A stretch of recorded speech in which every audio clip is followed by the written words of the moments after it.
Well, hello everybody and welcome back to the channel, friends. I'm super duper excited because we get to continue our journey through Star Trek Continues with episode 5, Divided We Stand. I do not feel I am being hyperbolic when I say this, and I've said it before in the other episodes. This is like finding or like uncovering, unboxing, unearthing Lost, the original series episodes. They have been absolutely fantastic. Some of the best Star Trek I've ever seen. Just an incredible gift we have been given by these creatives who devoted so much of their time, so much of their creativity, so much of their effort to continue and conclude the 5-year mission. Friends, I cannot wait to watch. So wait no longer, we shall. If you could do me a quick favor and hit that like button, smash that subscribe, ring that bell for notifications. It greatly helps out a small channel and it allows me to alert you next time it's time for Star Trek Continues or any of our sci-fi fare. And of course, if there's anything that we do that you would like early or in its full-length format, the link to our Patreon is in the description. If you're not a fan of Patreon, consider YouTube memberships. You'll get all of our episodes at least a day early. But my dear, dear friends, all that is then and this is now, and what is now? Now it's time for episode 5 of Star Trek Continues, Divided We Stand. Prepare to engage maximum warp reaction. And away we go.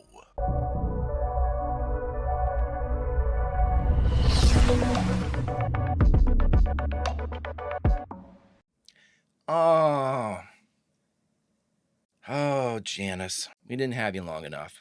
After encountering Friendship 3, an interstellar probe launched from Earth 170 years ago, the Enterprise computer has been infested with a pathogen of unknown origin.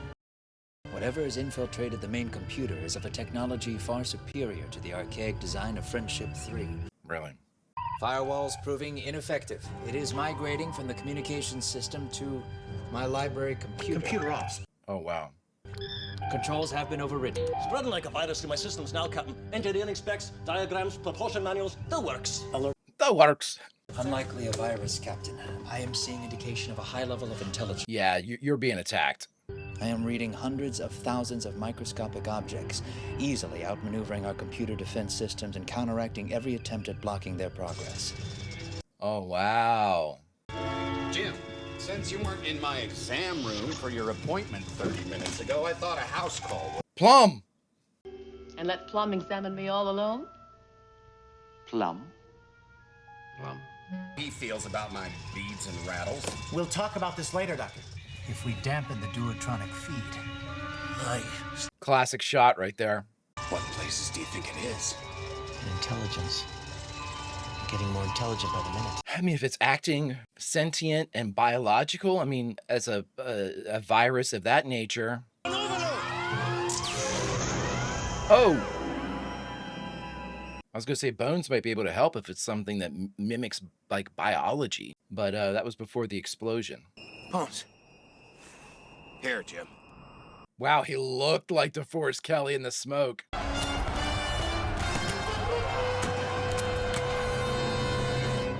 Bones, you're wearing the wrong color, buddy. Oh, these shows. The Final Frontier. Jim's telling us about the Final Frontier. Oh, these are so good, friends. What a blessing. I've said it a million times. It deserves to be said a million more. This is a gift to us. They gave us an incredible, irreplaceable gift. I am so impressed by this. And I've said it again when we watched the very first one. I mean, this literally, if you AI'd over the faces of our actors in Continues and put in DeForest Kelly and Leonard Nimoy and Bill Shatner and Nichelle Nichols and everybody, you put everybody in there, I'm telling you what. And they aired when the others aired, these would be some of the best episodes. That's it. That's how I stand. I'll hear none of it. Vic wrote this one again, man. I wonder if they're shooting during like a Civil War reenactment. Be a good way to save some cash. Mid-1800s, Union, Confederacy, these uniforms are American Civil War. Apparently we're not on the same side. It was studying our history. The further we are from the fighting, the safer we'll be. Be shot for desertion. That was still in full effect in the Civil War. There was a transfer of some sort after the explosion took place. I have them in a partial stasis field. They mustn't be touched until we know what we're dealing with. Awesome. I'm using antibodies to prevent more trauma, tranquilizers to slow their metabolisms, but it's on the march. We can't stop it. It's on the march. Interesting way to say it. I like it. When these things reach their autonomic systems, lungs, heart. Understood. It'll stop them. We didn't catch the doctor's name, did we? Is Mbenga still on the ship? I forget at this point. Halt!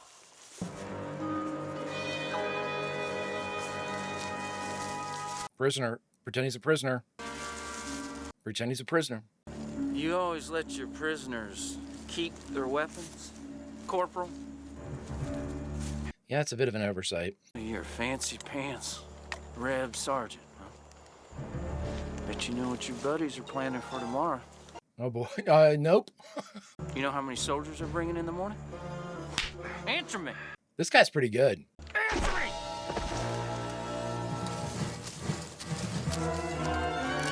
Wow. Yeah, Plum's like, I better keep my tongue for the first time ever. This man's a doctor. I was taking him back to camp because he could help our wounded.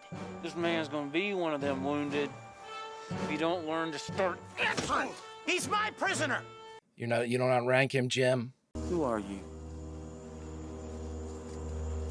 Kirk.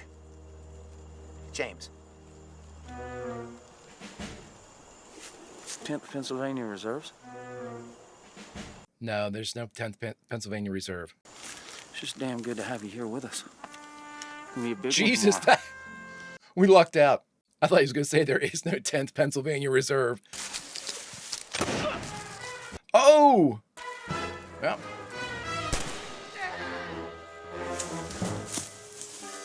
I can help this man. This doctor knows new ways to heal. What new ways? We don't trust no damn Confederate. You'll trust this Confederate, your sergeant dies. Listen, old timer. Says Greg. I'm gonna check on that other man. That's a gut shot, man. That's a horrific way to go. Oh, look how young the kid is. Oh, it's very realistic. Go dig a grave for that man. That's a Reb sniper. He's a boy. Not much older than some of you, fighting for what he believes in, just like you are. Please tell me you can help him. With these? Out here? I'm a surgeon, not a butcher. Good.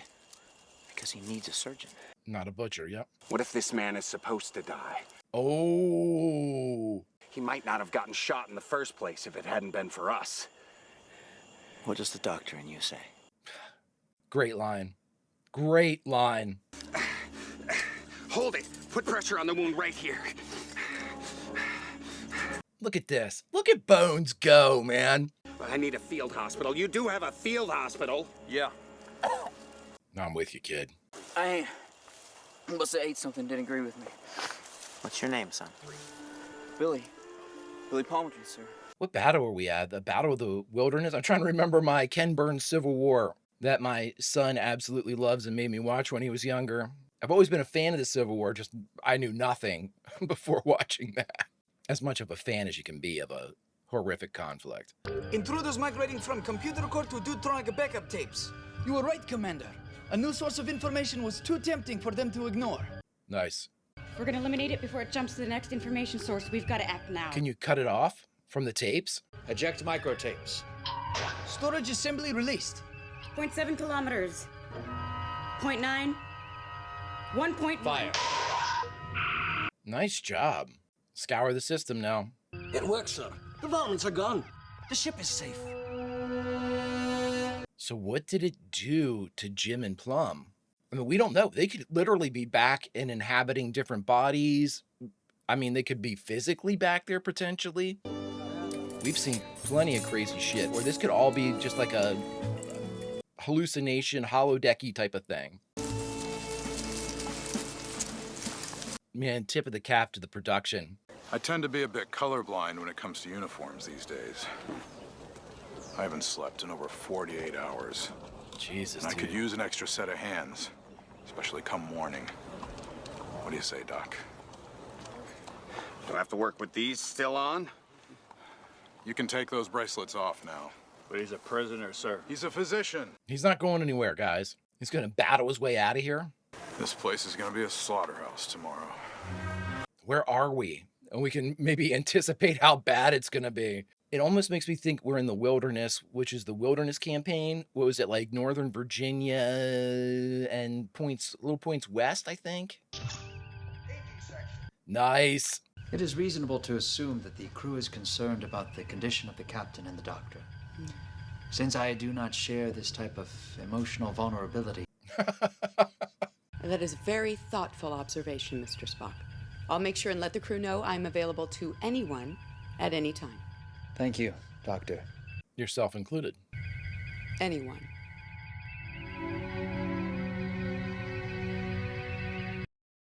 Please, explain, Doctor. Although their motor skills aren't active, their neurological activities at an unprecedented level. It's through the roof, yeah. But that's not the most interesting part. The activity spikes at the exact same time in both men, as if they're linked. When the captain activated the cutoff switch, the intruder was accessing Earth history. Might you be able to determine the point in history at which the cutoff occurred? That's a pretty tall order, Commander. But I can do it. I always love, and the attention to detail, of course, is here, is that whenever Spock has to take command or has to leave science, if Chekhov is on the bridge, he immediately spins out over to science. I always thought that was awesome. This war isn't just about freeing some people. It's about freedom for everyone. That's what this country was built on. What's that supposed to mean? I'm free, he's free, you're free. Not freedom for all. We're all slaves. Doesn't matter whether you're black, white, green. Green? Not yet. Thought it made sense to me when I joined up, but don't no more. They did a good job finding these soldiers, too. You want to talk about purpose? I got a family back home. The days are getting shorter, and I should be getting my farm ready for winter. Yeah. Those young'uns of yours, be better off for your service here. How so if their pappy winds up shot dead? Good stuff. What do you got, Jim? What we say here will soon be forgotten. But what you do here... echo through time. Those men cross the battlefield tomorrow. Come on, Jim. They were your brothers once. And when this is settled, they will be again. What you do here will ripple throughout history, and it will pave the way for all men to be united. Reach for the stars. I got chills. I love it. You got some kind of crystal ball? Maybe. I heard there was some coffee out here. This coffee's for Union soldiers. I mean, I get it. I mean, emotions are running high here in the middle of the Civil War. What an ambitious undertaking. I can only assume that they contacted some reenactors to get this thing to work, but... hacking off limbs. Jesus. My worst dreams, I never imagined such things. And it's my fault you're here. What? I just would have come for that physical. You wouldn't have been on the bridge. Well, you had something going on, Jim. There'd be only one thing worse than being here with you. You being here all by yourself. Not me being here alone. That's plum for you. It's only one thing worse, and then us being here together. Not me, you being here by yourself. You think she's still up there? She's up there. Always. I know they're doing everything they can. Man, Vic has absolutely captured the heart of Jim with these lines. You're gonna have to kill Jim. You know you can't do that. I mean, believe me, it's easy enough to fake it in this type of combat. Just don't load in shot. I mean, we're gonna need a few extras for this one. How many? I don't know, a couple hundred. You understand that this is self-funded. Yes. Yes, we do. There's absolutely no way they didn't do this during a reenactment. There's absolutely no way. When I get back, me and my girl are going to get married. My girl Elizabeth promised me a feast of turkey, cornbread, and peach cobbler. I've been dreaming about it overnight. Why wouldn't you want to marry a woman like that? Kind of her husband might not like it. Anyone waiting at home for you, Billy? Just my ma, sir. I got me a dog. Maybe you can marry your dog, Palmerton. Billy, stay the down, dude. Stay close to me. You'll make it through. We both will. Oh, Jim, don't make that promise, dude. Christ, I'm tearing up. I just met Billy. The hell with Billy. Greg tries to harden his heart for the upcoming devastation. Look at this. Oh, a little Wilhelm scream there. Stay down. That's where everybody should be. On the ground. Where the hell are you firing, damn it? Fire right! That's what you get for yelling. Billy!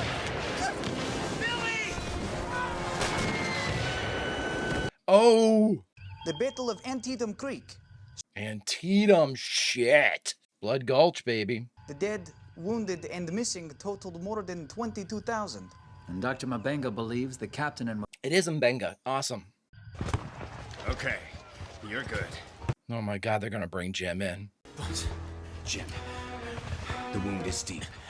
The bone is shattered. The tissue damage is severe. If I were on the ship, I could... We're not. Oh my God, he's got to take it. We're gonna have to amputate below the knee.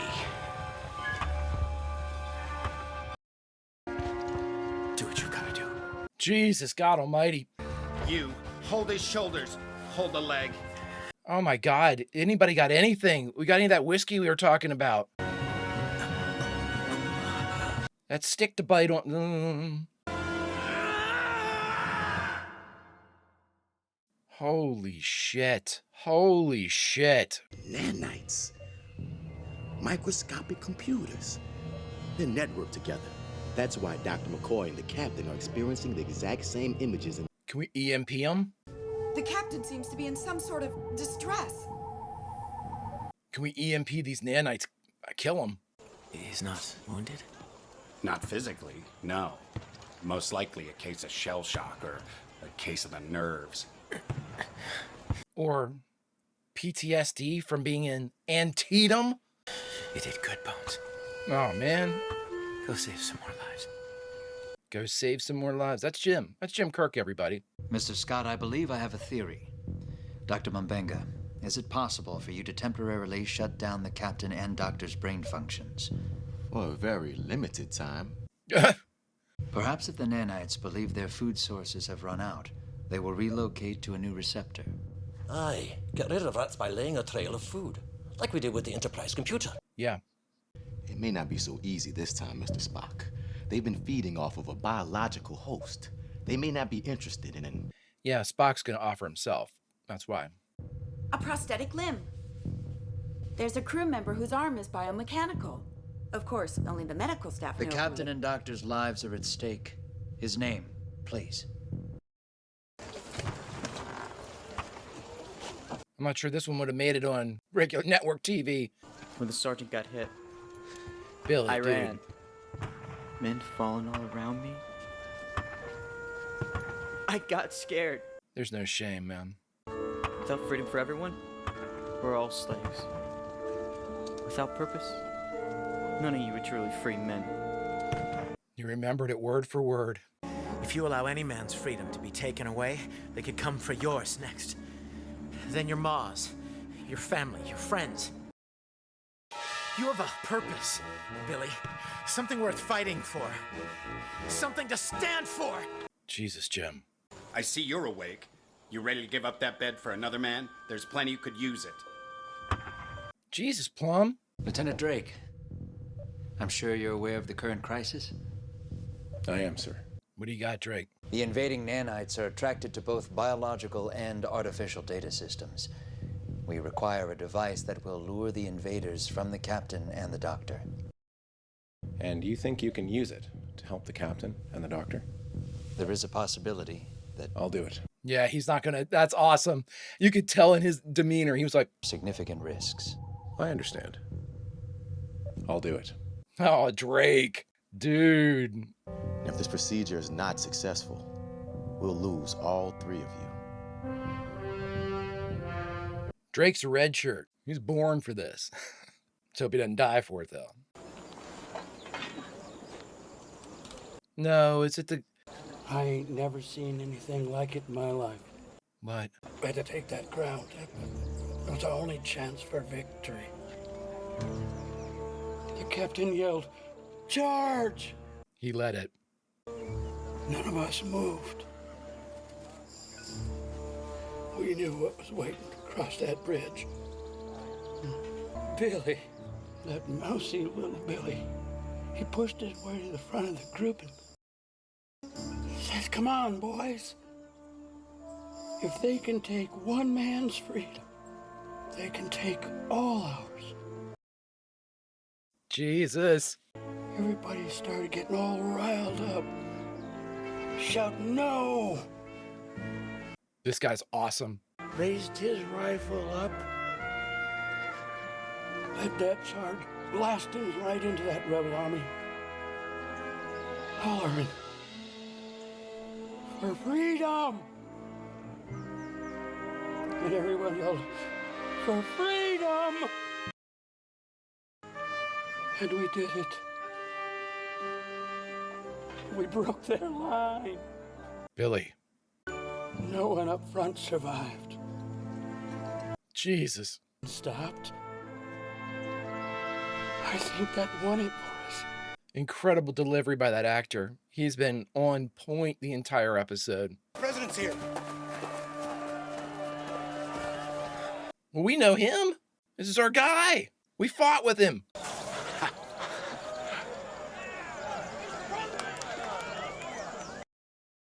You know what I think, Jim? A man with one leg can stand just as tall as any other, if he has a purpose. Good luck. That'd be so funny. He walks over. "My old friends, how goes the fight?"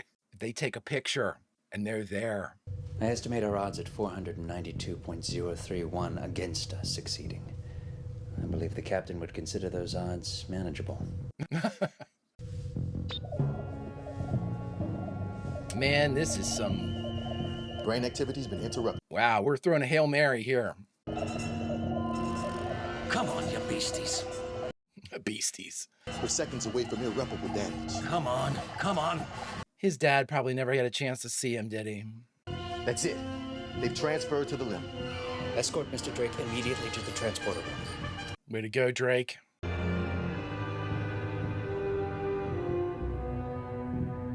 Welcome back, gentlemen. Welcome back, Captain. Doctor. The intruders have been removed. You are free. Oh. Damn, good line. Damn, is that a good line? Kirk to transporter room. Scotty, you ready? Standing by to beam those beasties off the ship, sir. Energize transporters. Mr. Sulu, ready phasers? Yeah, let's shoot these things. Any parting words, Mr. Drake? Fire. Spoken like a true red shirt. You know, Doctor, I think you're right. Even taller. Sir? Something a wise man once said. Plot a course to rendezvous with the shuttlecraft. We mustn't keep Chief Drake waiting. I've got a sparring match to lose. Listen to the...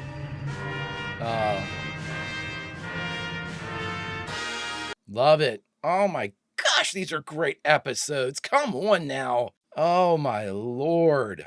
All right, everybody, we just finished watching Star Trek Continues, Episode 5, Divided We Stand, and the only thing left to do is talk about it. All right, everybody, we just finished Divided We Stand, the 5th episode of Star Trek Continues. Another great episode. I mean, you could kind of weaken this episode a little bit, and I thought about this the same way, like, oh, in the original series, we had Roman world and Mafia world and Nazi Germany world, where it was every bit like time travel. Well, Roman world was had cameras and stuff, but it was, again, they were able to kind of immerse yourself in a different culture and see how our characters would respond to that. City on the Edge of Forever as well. But in this one, I think that it took those beats that we had before, but it added an incredibly dramatic level of seriousness throughout the entire episode. I mean, one, there was tension through the roof because Jim and Bones had absolutely no idea what was going on. They weren't sure if they had been physically taken there. They weren't sure if they were in some type of, mental state or prison.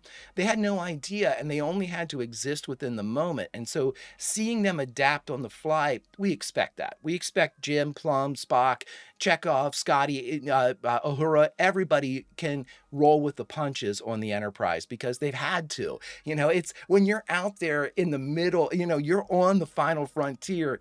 Improv is very, very necessary. You need to be able to pivot on a moment's notice. You need to be able to be organic and fluid and be able to evolve beyond what your original mindset was. You're going to experience some weird shit out there, and you need to be ready for it as much as you can be. The crew of the Enterprise is the best at that because they've been doing it forever. But in this respect, I think that even with our prior sort of pseudo examples and pseudo comparisons in the original series, this one had so much weight associated with it. We are in the bloodiest conflict in American history and the bloodiest battle inside that conflict. And there's a reason why they placed everything there. I'm convinced that Vic, who wrote the episode, placed it at the bloodiest moment in our bloodiest conflict to discuss freedom. And I think that you can say, well, Jim has the pleasure of foresight. He knows what's going to happen. He knows how this is going to go. Sure, but does that make his proclamation to these soldiers who are just common foot soldiers? And there's nothing, I'm not being derogatory when I say common. These are literally the grunts who are in there in the mud and the blood and the guts fighting. And to be able to convey that message and convey it to the point where it sticks with so many of them shows what type of leader Jim is. He's a leader for all ages, not just his own era. He is a leader for any era that you pluck and put him in. He knows how to motivate, but even more so than motivate, I always look at motivation as a two-edged sword when it comes to especially like military leaders. You could have somebody motivated in a military for very poor purposes. You can motivate them with money or land or anything like that, but it's truly the motivation of one of the tenets of humanity, freedom, that everyone can rally behind. Not everyone can rally behind, hey, you're going to get a bauble or you're going to get paid, or that's not going to strike a chord with most people, but freedom. Freedom will, because in one way or another, especially, the farther back in history that we go, you have more and more examples of what freedom really means. You see its opposite in play quite a bit throughout history. Obviously the enslavement of African Americans in the Civil War is the most prominent that we're talking about. And but I think that what it is it not only does it whisper to the insecurities or the desires or the hopes of everybody that hears about, freedom, the idea of freedom. And the thing about freedom is it's not a concept that is open for interpretation. You are either free or you are not. And Jim made every one of those soldiers realize that as long as one of us isn't free, none of us are free. And they bought it because it's the truth. And I absolutely love that. I mean, it was just so well done. And I mean, great lines throughout this episode too. The winner of the day, whoever took the field on this battle, the dialogue, so expertly written. What does the doctor and you say? Get out there and go save some more lives. Jim sitting there, his freedom speech was absolutely amazing, mimicked by Billy. And then Pappy, I don't even know if we ever got that guy's name, the dude with the big gray beard. He might have stole the show. He was phenomenal when he was, complaining around the campfire to when his revelatory confession as he was lying there wounded. I don't know what got into that kid. That was just amazing. They're all yelling for freedom. And then to cap it off, at the end, you're free. So well done. So well done. So well brought forward. I don't want to go on and on about these episodes too much because, one, I think that whenever I start to talk, I begin to I'm not sure if it's for myself I think I just want to keep talking about the episodes because I love them, but I repeat myself quite a bit and I have to edit a lot of stuff out because I'm like, you already mentioned that, Greg. You already mentioned that, Greg. But there is one thing that I do want to mention. My final point is this, friends. When I first started Star Trek Continues, I looked through and I think there were 9 episodes. But as soon as I watched Pilgrim of Eternity, I realized I did not want to look forward to spoil anything. I didn't want to know anything that was coming. I wanted to have, because it was so excellent. I thought, oh, I was surprised. I've said it before. I was worried about Star Trek Continues. Those worries were alleviated as soon as we began Pilgrim of Eternity. And after that point, I did not want to look ahead and have anything spoiled. So I think there are 9 episodes. Here's my point with all of that, friends. If there are 9 episodes, they probably wrote 20 at least. And then they ended up picking the 9 best, if 9's our number. I would love to know how they came up with that, like, how they arranged everything, storyboarded it. We finally whittled it down to 9 episodes. Or did they plan to make more? I knew that I think at one point, they get stopped by the powers that be, but how dare they? But again, I would love to know how the sequencing was done, how it was arranged. Right now, at episode 5, Divided We Stand was placed here for a reason. And I think it was done so to kind of bring everything back down. We've had some great romps, we've had some great adventures and things like that, but we've had such introspection into the characters, such internal introspection, like the White Iris. Oh my God. Really, Jim coming to grips with the trauma that he had. But in this one, we have we saw the things in the first couple episodes of the past, the Pilgrim of Eternity, incredible conflicts of conscience and Lolani. White Iris is absolutely great. We saw the revelation, the serialization of what would happen in Fairest of Them All. And in this episode, I think what our takeaway from this is that the crew of the Enterprise can affect such change no matter where it happens to be, no matter what is going on. They are there. They are incredibly important individuals, incredibly important personalities. They are figures of almost myth. And when you pluck them from their time and place them anywhere, they continue to be figures of myth. They continue this excellence that they have portrayed. That's what I think we got from all of this. They are heroes for all ages. Friends, I couldn't love this series anymore. It is an absolute blessing. It is a joy to watch. If you could do me a favor, hit that like button, smash that subscribe, ring that bell for notifications. It greatly helps out a small channel and allows me to alert you next time it's time for Star Trek Continues or any of our sci-fi fare. And of course, if there's anything that we do that you would like early or in its full-length format, the link to our Patreon is in the description. And if you're not a fan of Patreon, consider YouTube memberships. You'll get all of our episodes at least a day early. But all that is then and this is now, my friends. And now, unfortunately, it's time to say goodbye from Star Trek Continues, Episode 5, Divided We Stand. But friends, as the Greek chorus, which is pretty important in this one, our job is to hear what the story the creatives at Star Trek Continues tell. We take that story, we go out into the world, we find people that haven't seen it, and we say, hey, you really need to check out Star Trek Continues. So friends, we are a vitally important part of the narrative. And because of that, our reward is to go back into the episode and say goodbye from a scene. And so friends, as soon as I saw this is where I wanted to put us. At the end of whatever experience that was, when Plum and Jim were back in the Civil War, we had a shot of a camera, presumably to take the picture of the president who was there. But let's just say that everyone that was in the vicinity was gathered to take the picture with President Lincoln. And we're there too, and Jim and Plum. And that picture is taken. And that picture is recorded into the histories, into the very computer banks that were just invaded by the NCC 1701's Friendship 3 adversary. But the question I ask is this: did that all take place in our minds? Or, when we look at that picture, what do we see? Friends, until we get a chance to see the next episode of Star Trek Continues, Vulcan roll, and I'll see you. Thank you.